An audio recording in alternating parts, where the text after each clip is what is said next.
Good afternoon বন্ধুরা, দেখো আমার লাঞ্চ থালি আজকে তৈরি হয়ে গেছে।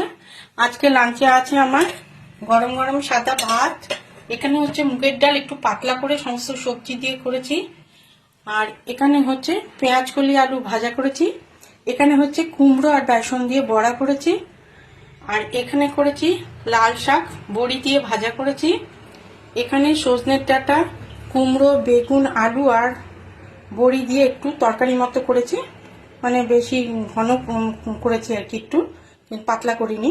এই হচ্ছে আজকে আমার লাঞ্চের মেনু। তোমরা কে কি লাঞ্চ করলে ভিডিও দিয়েও দেখবো, আর আমার লাঞ্চ থালি তোমাদের কেমন লাগে অবশ্যই জানিও। ভালো থেকো, সুস্থ থেকো, এই পর্যন্তই।